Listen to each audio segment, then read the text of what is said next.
నమస్తే, welcome to NH TV. ప్రత్యేక చర్చకు స్వాగతం.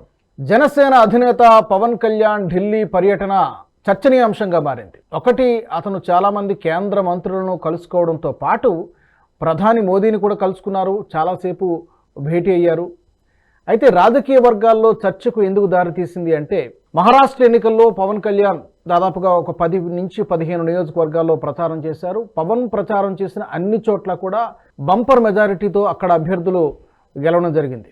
బహుశా దక్షిణ భారతదేశంలో రాబోయే ఎన్నికల్లో, రాబోయే రోజుల్లో పవన్ కళ్యాణ్ అనేటువంటి ఒక పవనాస్త్రాన్ని బీజేపీ సంధించబోతోందా? రాబోయే బీహార్, అలాగే దానికంటే ముందు ఢిల్లీ ఎన్నికలు కూడా జరగబోతున్నాయి కాబట్టి పవన్ కళ్యాణ్ అనేటువంటి ఒక అస్త్రాన్ని బీజేపీ ప్రయోగించబోతోందా అనేటువంటి సర్కిల్ రాజకీయ వర్గాల్లో చర్చ జరుగుతోంది. అసలు ప్రధాని మోదీ పవన్ కళ్యాణ్తో ఏం మాట్లాడి ఉండొచ్చు? కేవలం రాష్ట్ర రాజకీయాలైనా, లేకపోతే అంతకు మించి ఇంకేమైనా మాట్లాడారా అనేటువంటి చర్చ నడుస్తోంది. రకరకాల చర్చలు నడుస్తున్నాయి. అతని సోదరుడు నాగబాబుకి రాజ్యసభ సభ్యుడిగా అవకాశం ఇవ్వచ్చు అనేటువంటి చర్చ కూడా నడుస్తోంది. అసలు అంత ప్రాధాన్యత పవన్ కళ్యాణ్కి ప్రధాని మోదీ కానీ లేదా కేంద్ర ప్రభుత్వం బీజేపీ ఎందుకు ఇస్తోంది?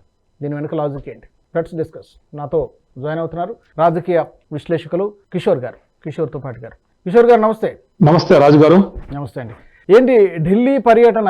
మామూలుగా ప్రధాని మోదీ గారి అపాయింట్మెంటు ముఖ్యమంత్రులకే ఒక్కోసారి దొరకదు అనుకోగానే. మనం చూసాము గతంలో జగన్మోహన్ రెడ్డి గారు కావచ్చు, ప్రస్తుతం ఉన్నటువంటి అఫ్కోర్స్ చంద్రబాబు గారికి అవసరమైనప్పుడు కలుస్తున్నారు, అది వేరే విషయం.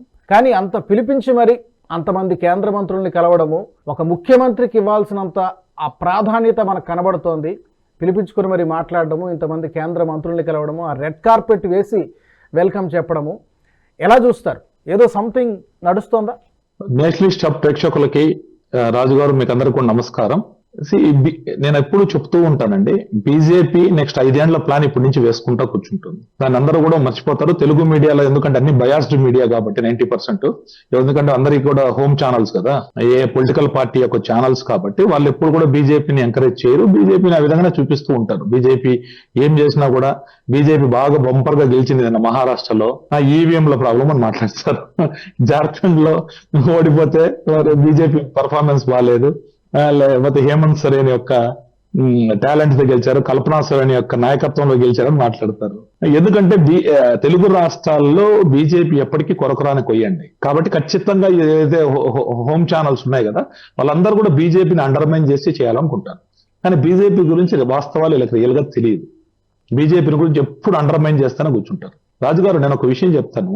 చాలా ఎలా ఉంది అంటే, ఉదాహరణకి నిన్న మహారాష్ట్ర ఎలక్షన్స్ లో చూసాము, అద్భుతమైన రిజల్ట్స్ వచ్చాయి. బీజేపీ 89% స్ట్రైక్ రేట్ తోటి గెలిచింది. 89% ఇన్ ద అలైన్స్ లో కూడా హైయెస్ట్ బీజేపీకి వచ్చింది. ఈవెన్ షిండే కంటే గానీ, అజిత్ పవార్ కంటే గానీ అలయన్స్ లో కూడా BJP strike rate is far better. 132 out of 149 సీట్లకు గాను. సో చాలా హైయెస్ట్ స్ట్రైక్ రేట్ వచ్చింది. సో దీనికి అందరికి ఇప్పుడు పవన్ కళ్యాణ్ గారు కూడా అక్కడ ప్రచారం చేశారు. మంచి రిజల్ట్స్ వచ్చాయి. ఒక్క కాన్స్టిట్యున్సీ తప్ప అన్ని గెలిచినట్టు ఉందండి. ఒకే ఒక కాన్స్టిట్యున్సీ పోయినట్టుంది నాకుండే ఇన్ఫర్మేషన్. అవుట్ ఆఫ్ 18 కాన్స్టిట్యున్సీస్ లో 17 కాన్స్టిట్యున్సీస్ అయితే గెలిచినట్టున్నారు. అవన్నీ కూడా ఇంతకుముందు డ్రై ల్యాండ్, అంటే బీజేపీకి రాని ప్లేసులు ఉన్నాయి, అట్లా ఉన్నాయి. ఓవరాల్ గా 3 వచ్చింది. ఆ 3 కూడా ఇదంతా కూడా మొమెంటం యాడ్ అయిందండి, అంతవరకు చెప్పగలుగుతాను. ఓవరాల్ గా ఒక వేవ్ వచ్చింది. ఆ వేవ్ కి ఇతని ప్రచారం కూడా advantage, success of many fathers. Okay, so ఆ విధంగా అన్ని జరిగినాయి. సో బీజేపీ ఫస్ట్ నుంచి కూడా పవన్ కళ్యాణ్ గారే ఇప్పుడు యొక్క ఆంధ్రప్రదేశ్ లో ఎన్డీఏ కూటమికి కెమిస్ట్రీ, ఆ యొక్క కూటమికి ఈజ్ ఎ ఫల్క్రమ్ అని నేను చెప్పగలుగుతాను. ఆ మూడింటికి కూడా బాండింగ్ గ్లూ ఫ్యాక్టర్ అంటాం కదా, that glue factor is Pawan Kalyan garu. దానిలో ఎవరు కూడా మనం తీసేయలేదు. ఎందుకంటే టీడీపీతో పొత్తు పెట్టుకోవడంలో కూడా ఆయన పాత్ర చాలా ఉంది. ఖచ్చితంగా ఆయన యాంటీ జగన్ ఓట్లు, యాంటీ వైసీపీ ఓట్లు ఎప్పుడు చేయకూడదు అనేది దేవన్ నుంచి చెప్పాడు. దాన్ని అదే విధంగా చేసిన దానివల్ల ఈరోజు 164 సీట్లతోటి ఎన్డీఏ ప్లస్ 21 ఎంపీలతోటి ఒక స్ట్రాంగ్ ఫోర్స్ గా ఎన్డీఏ మోదీ గారి గవర్నమెంట్ కు ఆంధ్రప్రదేశ్ కూడా చాలా ఉపయోగపడింది. సో ఇప్పుడు బీజేపీ ఏం చేస్తుందంటే, ఇప్పుడు ఎలక్షన్స్ మహారాష్ట్ర అయిపోయింది, జార్ఖండ్ అయిపోయింది. ఇంకా నెక్స్ట్ లెవెల్ ఏంది? ఇప్పుడు సౌత్ లో బీజేపీ టోటల్ గా వీక్ లింక్ అనే ఫీలింగ్ ఏదైతే ఉందో దాన్ని తీసేయాలి. సో పవన్ కళ్యాణ్ రూపంలో బీజేపీకి ఒక అస్త్రం దొరికారు. మీరు చెప్పినట్టే ఈజైనా ఒక బ్రహ్మాస్త్రం లాగా దొరికారు. ఎందుకంటే ఈజ్ బేసికలీ ఏ సెలబ్రిటీ. అతను ఇంకొకటి మనం అందరం కూడా చాలా మీడియాలు మిస్ అయ్యే పాయింట్ కూడా చెప్తాను నేను. 2008 నుంచి రాజకీయాల్లో ఉంటారు పవన్ కళ్యాణ్ గారు.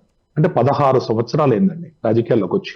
ఒక చాలా మంది అంటూ ఉంటాం, ఆయన సినిమా యాక్టర్ కాబట్టి జనాలు వస్తారు, ఓట్లు పడలేదు. మన దాకా ఎలక్షన్స్ ముందాక అదే కదా డైలాగు, సినిమా యాక్టర్లు జనాలు వస్తారు, ఓట్లు వేయరు అనే పాయింట్ లో తీసుకొని వచ్చారు. 16 సంవత్సరాల రాజకీయంలో ఉండి కూడా ఈ రోజు కూడా హీఈజ్ ఏ టోటల్లీ మాస్ క్రౌడ్ పుల్లర్ కాదంటారా? ఎంత పెద్ద జనాలు ఈ రోజు కూడా 16 సంవత్సరాలు ఉండబట్టి కూడా ఇంత జనాలని గాల్వనైజ్ చేస్తున్నారంటే ఇట్స్ నాట్ ఏ జోక్ అండి.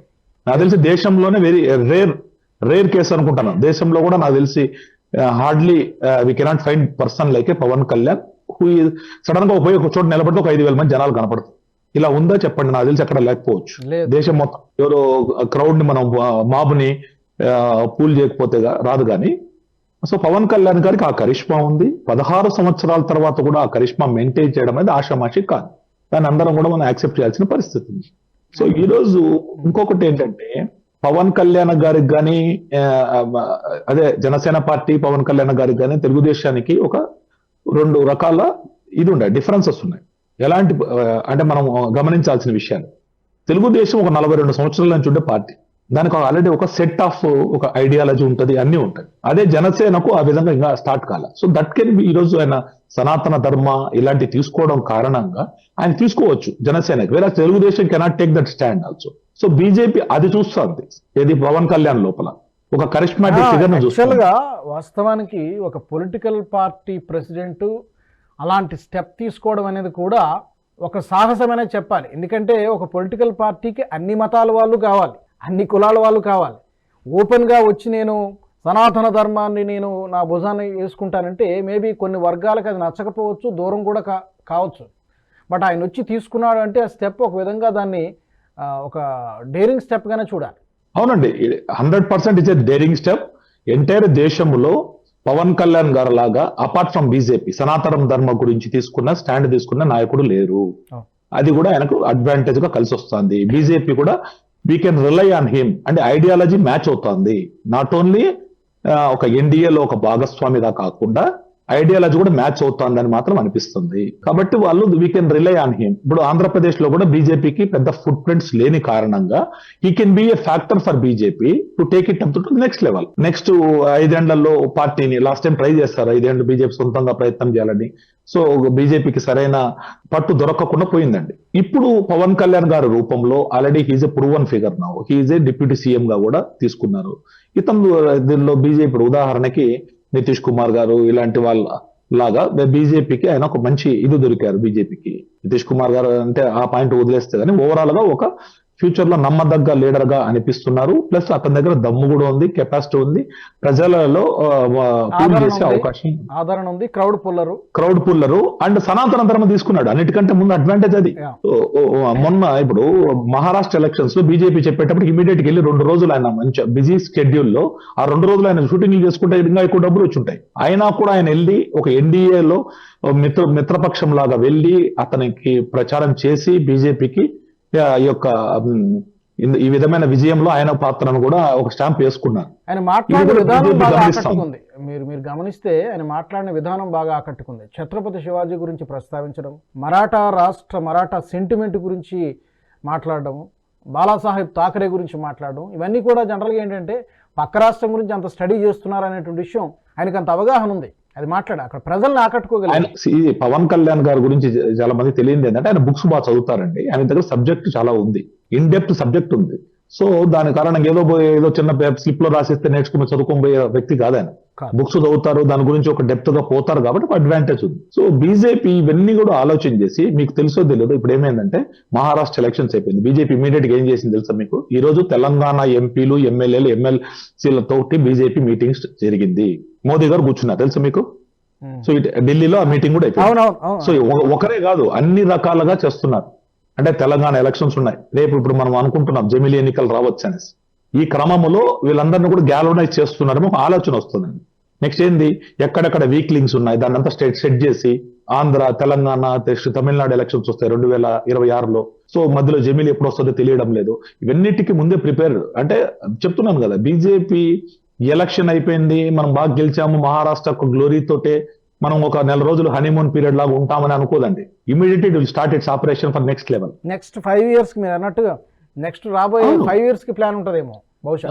ఖచ్చితంగా 5 years ప్లాన్ ఉంటుంది. ఏ స్టేట్లలో వీక్ ఉండాం, ఎక్కడ పరిస్థితి బాగుంది, ఎక్కడ మనకు అవకాశాలు ఉన్నాయి, ఎవరిని మనము కలుపుకొని పోవచ్చు, ఎవరిని దూరం పెట్టచ్చు, ఎలా దానికి అక్కడ లీడర్షిప్ ని బిల్డ్ చేయొచ్చు, ఎవరిని రాష్ట్ర అధ్యక్షులు చేయొచ్చు, ఇట్లాంటి అన్ని ఆలోచనలు చాలా ఉంటాయండి. సో ఆ విధంగా ఇంకొకటి ఏంటంటే అండి, Andhra first time in the history I'm telling you, ఇదంతా చాలా మీడియా బయాస్డ్ మీడియా కాబట్టి మన తెలుగు మీడియా ఎవ్వరూ కవర్ చేయని విషయం నేను చెప్తాను.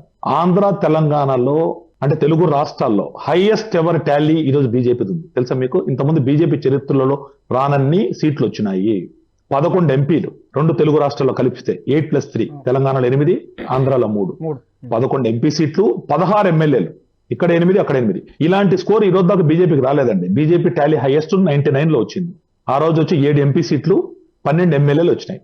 ఈ రోజు 16 ఎమ్మెల్యేలు అండ్ 11 ఎంపీ సీట్లు వచ్చినాయి. అంటే ఆల్మోస్ట్ 42 సీట్లలో it is more than 25% of the date. After Chandrababu గారు అంటే టీడీపీ 16 సీట్లు వస్తే నెంబర్ 2 పార్టీ బీజేపీ. ఇది అందరూ మీడియా మిస్ అవుతున్న పాయింట్. ఎవ్వరు పట్టించుకోరేట విషయాలు.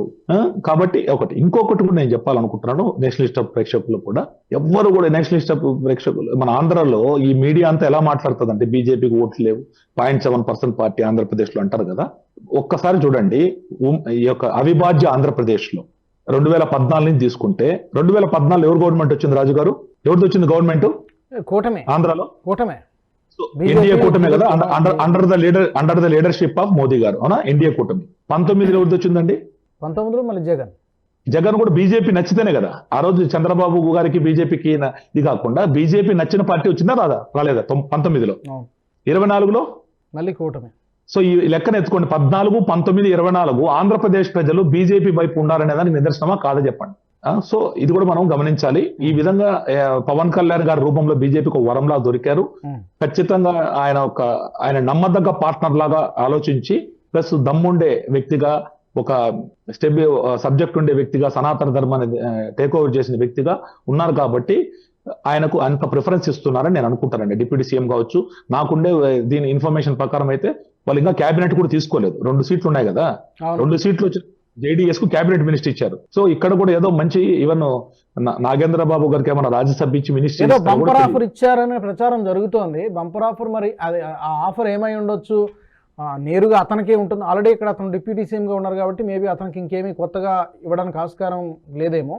మేబీ అతని సోదరుడు నాగబాబు గారికి ఏమైనా రాజ్యసభ ఇవ్వచ్చు అనే ప్రచారం జరుగుతుందా? పాసిబిలిటీ ఉందనుకోవచ్చా? నాగబాబు గారికి ఛాన్స్ ఉంది. గతంలో చిరంజీవి గారిని అడిగారు, కానీ చిరంజీవి గారు వద్దన్నారని విన్నాను నేను. సో కాబట్టి నాగబాబు గారికి ఛాన్స్ ఉన్నట్టుంది. ఎందుకంటే చిరంజీవి గారికి సినిమాలు ఇవన్నీ చాలా ఉన్నాయి కదా ఆ పాయింట్ లో. సో నాగబాబు గారికి రాజ్యసభ ఇచ్చి ఏమైనా సెంట్రల్ మినిస్టర్ ఇస్తారా? అందుకే ఇప్పటిదాకా జనసేన కేంద్ర మంత్రివర్గంలో లేదు. 2 సీట్లు వచ్చినా కూడా వాళ్ళకి కనీసం సహాయ మంత్రిని ఇస్తారు కదా. జనసేన యొక్క ప్రాతినిధ్యం లేదు కాబట్టి సో ఆ అవకాశాలు కూడా ఉన్నాయని నేను అనుకుంటున్నానండి. సో ఓవరాల్ గా సౌత్ ఇండియాలో అతనికంటూ ఒక సెపరేట్ ఇమేజ్ ఉంది. యాజ్ అన్ యాక్టర్ గా ఉంది, యాజ్ అ పొలిటీషియన్ గా కూడా ఉంది. సో రాబోయే ఈ ఎన్నికలు తమిళనాడు కావచ్చు, కేరళ కావచ్చు, మరి ఢిల్లీలో ఎలా ఉపయోగపడతాడు పవన్ కళ్యాణ్? ఎందుకంటే ఢిల్లీ కంప్లీట్ గా డిఫరెంట్ బాల్ గేమ్. అది ఢిల్లీలో కూడా Delhi is a cosmopolitan and metro city అండి. ఢిల్లీలో సైజబుల్ తెలుగు పాపులేషన్ ఉన్నారు. అదే విధంగా సౌత్ ఇండియన్ పాపులేషన్ తమిళనాడు కావచ్చు, కేరళ కావచ్చు, అందరూ ఉన్నారు. సో ఖచ్చితంగా he can attract some crowd and చాలా మందిని ఇన్ఫ్లుయెన్స్ చేసే అవకాశం ఉందండి. ఇప్పుడు ముంబై కంటే కూడా ఢిల్లీలో బాగానే ఉంటారు తెలుగు వాళ్ళు. కాబట్టి ఇవన్నీ కూడా దృష్టిలో పెట్టుకుని, ఎందుకంటే సెంట్రల్ గవర్నమెంట్ లో ఎంప్లాయ్ చేసే వాళ్ళు ఉంటారు, ఇవన్నీ కూడా ఉంటారు. కాబట్టి ఇవన్నీ దృష్టిలో పెట్టుకొని ఖచ్చితంగా ఇప్పుడు ఢిల్లీ అందరూ ఉంటారు కాబట్టి అవకాశాలు చాలా ఉంటాయి. దాన్ని కూడా బీజేపీ వదలదు. ఆల్రెడీ నాకు తెలిసి బీజేపీ స్టార్ట్ చేసేసింది. నిన్న నిద్ర చేయడం అనే ప్రోగ్రామ్ ఒకటి చేశారు బీజేపీ. మొత్తం నాయకులంతా ఢిల్లీలో పెద్ద పెద్ద నాయకులంతా పోయి ఒక వార్డులలో నిద్ర చేశారు. సో ఆల్రెడీ ఢిల్లీ గురించి వీళ్ళు నగారా మోగించేశారు బీజేపీ ఆల్రెడీ. ఖచ్చితంగా ఆల్రెడీ మొదలైపోయింది కాబట్టి దాని మీద ఫోకస్. నెక్స్ట్ బీహార్ ఉంటది, తర్వాత తమిళనాడు ఉంటది, ఇవన్నిటి కూడా ప్రాపర్ గా వాడుకొని ఖచ్చితంగా ఒక కన్సాలిడేటెడ్ ఫోర్స్ లాగా ఎన్డీఏలో ఒక ఫల్క్రమ్ లాగా బిల్డ్ చేయొచ్చు. అలా చూసాం మనము మోదీ గారు పార్లమెంటరీ పార్టీ మీటింగ్ లో కూడా, ఎన్డీఏ పార్లమెంటరీ పార్టీ మీటింగ్ లో పవన్ ఆన్ ది హై అన్నారు. సో ఆయన తుఫాన్ అని చెప్పేసి చెప్పడం కూడా జరిగింది. ఇవన్నీ కూడా ఖచ్చితంగా ఒక పాజిటివ్ ఫ్యాక్టర్స్. తెలుగు వాళ్ళగా మనం అందరం కూడా ఆనందపడాలి. మన వాళ్ళకు ప్రామినెన్స్ వస్తుంది బీజేపీ లాంటి నేషనల్ పార్టీలో, ప్రపంచంలోని అతిపెద్ద పార్టీ అయిన బీజేపీలో మన వాళ్లకు ఒక మంచి చోటు దొరికి మన వాళ్ళ యొక్క వాల్యూ పెరగడం అనేది మనం అందరూ ఆనందించవలసిన పరిణామం అంటూ నేను అనుకుంటున్నాను. చివరిగా గతంలో మీరు అన్నట్టు 2019కి ముందు అనుకుంటా ఇది ఒక పెద్ద పార్టీ వచ్చింది, పార్టీని కలిపేయమని చెప్పి పవన్ కళ్యాణ్ గారు అన్నారు. కానీ నేను దానికి ఒప్పుకోలేదు అని చెప్పారు. తర్వాత 2000 ఈ రీసెంట్ ఎలక్షన్లు ముందు కూడా అన్నారు, ఎలక్షన్ అంటే ఏపీ ఎలక్షన్ ముందు కూడా అన్నారు, నేను రోడ్ మ్యాప్ కోసం ఎదురు చూస్తున్నానని చెప్పి అన్నారు. ఆ మాట అతను అన్నప్పుడు చాలామంది విమర్శించారు. అసలు ఒక పార్టీ అధ్యక్షుడు అయి ఉండి మీరు ఇంకొక పార్టీ ఇచ్చేటువంటి గైడ్ లైన్స్ కోసం ఎదురు చూడడం ఏంటి, మీకంటూ ఒక విధానం లేదా అని విమర్శించిన వాళ్ళు కూడా ఉన్నారు. అంటే బీజేపీతో పొత్తులో మాత్రమే ఉన్నారు, బీజేపీలో అతని పార్టీని కలపలా. దీన్ని పాజిటివ్గా తీసుకోవచ్చు, నెగిటివ్గా తీసుకోవచ్చు. బీజేపీ అడుగుజాడల్లో బీజేపీ చెప్పినటువంటి ఏమంటే డైరెక్షన్లో పవన్ కళ్యాణ్ నడుస్తున్నారు అనేటువంటి ఒక స్టేట్మెంట్ ఉంది, ఒక భావన ఉంది. ఇది ఎలా అర్థం చేసుకోవచ్చు, ఇది ఎలా చూస్తారు, మీరు ఎలా చూస్తారు? సార్, ఇప్పుడు ఒక అలయన్స్ అనేటప్పుడు ఒక కెమిస్ట్రీ ఈజ్ ఇంపార్టెంట్ అండి. ఊరికే it is not mathematics is not important, chemistry is more important. ఇప్పుడు గతంలో ఇప్పుడు కొన్ని పార్టీలు ఉంటాయి, రోజు తిట్టుకుంటానే ఉంటాయి, వాళ్ళు అలయన్స్ లో ఉంటారు. అలా కాదు కదా. ఇప్పుడు కమ్యూనిస్టులు ఉంటారు, కాంగ్రెస్ ఉంటుంది, వాళ్ళు అలయన్స్ లో ఉంటారు, వెస్ట్ బెంగాల్ అలయన్స్ లో ఉంటారు, ఇక్కడ వచ్చేసి కేరళలో వాళ్ళిద్దరు కొట్టుకుంటా ఉంటారు. Is it the right thing? అలా ఉండకూడదు కదా. ప్రజలు కూడా నమ్మాలి ఈ అలయన్స్ ని. వీళ్ళంతా కలిసి మమైకమై పనిచేస్తున్నారు. ఉదాహరణకు నేను మహారాష్ట్రలో చూసాం, మహాయుతి అని ఒక కంబైన్డ్ ఫోర్స్ లాగా బీజేపీ క్యాండిడేట్ కూడా పోయేసి శివసేన టికెట్ మీద కూడా నిలబడ్డారు మొన్న, తెలుసా? అలయన్స్ లో అక్కడ అవకాశం లేని చోట ఏం చేశారంటే బీజేపీ వాళ్ళనే శివసేన టికెట్ ఇప్పించి బీజేపీ అలా నిలబడ్డారు. అంటే ఆ విధమైన కెమిస్ట్రీ కలిసింది కాబట్టి అంత పెద్ద బంపర్ మెజార్టీ వచ్చింది. సో పవన్ కళ్యాణ్ గారు బీజేపీ లాంటి అతిపెద్ద నేషన్, పవన్ కళ్యాణ్ గారిది as of now it is a regional party. ఆయనకు బీజేపీకి ఏం పెద్ద కాన్ఫ్లిక్ట్ ఆఫ్ ఇంట్రెస్ట్ లేదు, కాబట్టి బాధపడాల్సిన పని లేదు. ఐడియాలజీ కూడా మ్యాచ్ అవుతుంది, ఐడియాలజీ మ్యాచ్ అవుతుంది, లీడర్షిప్ వ్యాక్యూమ్ ఉంది ఆంధ్రప్రదేశ్ లో. సో ఆ బీజేపీ ఒక ఆయన లీడర్షిప్ ని ఒక విధంగా చూస్తోందేమో అని అనుకుంటున్నాము. ఇప్పుడు is a గ్యాల్వనైజింగ్ figure, is a public crowd puller. అవన్నీ చూసి అతని యొక్క టాలెంట్ ని బీజేపీ వాడుకోవాలనుకుంటుంది, బీజేపీ యొక్క ఉండే దీన్ని ఆయన వాడుకోవాలనుకుని ఇద్దరు కలిసి పనిచేసిన దానిలో తప్పేముందండి? దాన్ని నెగిటివ్ చూడాల్సిన పని. పబ్లిక్ ఇంట్రెస్ట్ సమాజం కోసం కదా, సొసైటీ కోసం. అంతే కదా. ఈ రోజు పవన్ కళ్యాణ్ గారు మంచిగా ఉన్నారనుకోండి, కేంద్రంతో పవన్ కళ్యాణ్ గారు కానీ చంద్రబాబు నాయుడు గారు కానీ, ఈ రోజు ఎన్డీఏ గవర్నమెంట్ ఉంది కాబట్టి సెంట్రల్ గవర్నమెంట్ తోటి మనం హ్యాండ్ ఇన్ హ్యాండ్ ఉన్నప్పుడు ఖచ్చితంగా మన బెనిఫిట్స్ ఉంటాయి. అల్టిమేట్ గా ఆంధ్ర రాష్ట్ర ప్రజలకు బెనిఫిట్ కదా. మనం రోజు పోయి రచ్చ వేసుకుంటా అంటే కేంద్రంతో వాళ్ళు అంత ఇదిగా అన్యోన్యంగా ఉండదు కదా పరిస్థితులు. డబ్బులు ఫండ్స్ కావాలంటే రావు కదా. చూడండి, అమరావతికి ఫండ్స్ ఇచ్చారు, ప్రతి దానికి. నిన్న శివరాజ్ సింగ్ చౌహాన్ గారు పవన్ కళ్యాణ్ గారికి మీరు నాకు రావాల్సిన పనే లేదు, మీరు ఫోన్ చేస్తే నేను మీకు ఆన్సర్ చెప్తానని చెప్పాడు, మీకు ఇమీడియట్ నేను పని చేస్తానని చెప్పారు. అట్లా ప్రతి కేంద్ర మంత్రి ఆ విధంగా చెప్పారు. Is not a good factor for the people of Andhra Pradesh. Andhra Pradesh ప్రజలు ఆనందపడాల్సింది. 100%. రోజు వచ్చి కేంద్రంతో జగడం చేయమని ప్రజలు కోరుకుంటున్నారా? లేదు కదా. ఇంత పెద్ద మ్యాండేట్ ఎందుకు ఇచ్చారండి? ఎన్డీఏ, మోదీ గారి నాయకత్వంలో ఉండే ఎన్డీఏకి చంద్రబాబు నాయుడు గారు నాయకత్వంలో ఉండే ఆంధ్రప్రదేశ్ రెండింటి కలిపి మ్యాండేట్ ఇచ్చారు. ఎంపీలు ఎత్తుకుంటే మోదీ గారికి మ్యాండేట్ ఇచ్చినట్టు అనుకోవాలి మనం, ఎమ్మెల్యేలు ఎత్తుకుంటే చంద్రబాబు నాయుడు గారు, వీళ్ళంతా కలిసి ఒక కూటమిగా ఫామ్ అయ్యి అంత పెద్ద మ్యాండేట్ ఇచ్చినప్పుడు ప్రజలకు మంచి జరగాలి కదా. జరగాలి, వాళ్ళ నమ్మకాన్ని నిలబెట్టాలి, అన్నిటికంటే ఇంపార్టెంట్. అంతే కదా. రాజకీయాలు ఇవన్నీ కూడా పక్కన పెట్టేస్తే బియాండ్ ద పాలిటిక్స్ ప్రజల కోసం పనిచేయాలి. ఏ నాయకుడైనా ఏ పార్టీ అయినా ఆ ప్రజల కోసం పనిచేయనప్పుడు మీ ఎన్ని రాజకీయాలు చేసినా వేస్ట్. ఇప్పుడు మన గతంలో చాలా సార్లు చూసింటాము, దేశమంతా ఒక పార్టీ ఉంటే మన స్టేట్ లో డిఫరెంట్ గా ఉండేది. అలా కాకుండా మనం కలిసి ఉన్నప్పుడు అడ్వాంటేజ్ చాలా ఉంటది కదా. కేంద్రంలో ఎవరు ఉండారో మనకు ఆంధ్రాలో కూడా అలా ఉంటే మనకు అడ్వాంటేజ్ చాలా ఉంటాయి. ఎగ్జాక్ట్లీ. థ్యాంక్ యూ కిషోర్ గారు. మరి అందరూ అనుకున్నట్టుగా రాబోయే రోజుల్లో దక్షిణ భారతదేశంలో పవన్ కళ్యాణ్ ఒక కీలక పాత్ర, దక్షిణ భారత రాజకీయాల్లో ఒక కీలక పాత్ర పోషించేటువంటి అవకాశాలు ఉన్నట్టుగానే కనిపిస్తున్నాయి. చూద్దాం మరి ఏ విధమైనటువంటి పాత్ర పోషిస్తారు అనేది మనం రాబోయే రోజుల్లో చూడాల్సి ఉంటుంది. Thank you very much for joining us Kishore garu. ఇది వాళ్ళ చర్చ. Keep watching NH TV. ఈ వీడియో మీకు నచ్చినట్టయితే లైక్ చేయండి, 10 మందికి షేర్ చేయండి. అలాగే కామెంట్ల రూపంలో మీ అభిప్రాయాలను మాతో పంచుకోండి. Nationalist hub group of channels ను సబ్స్క్రైబ్ చేసుకుని తెలుగునాట జాతీయవాద జర్నలిజాన్ని ప్రోత్సహించండి. ఈ వీడియో కింద ఉన్న బెల్ ఐకాన్ పై క్లిక్ చేయడం మర్చిపోవద్దు.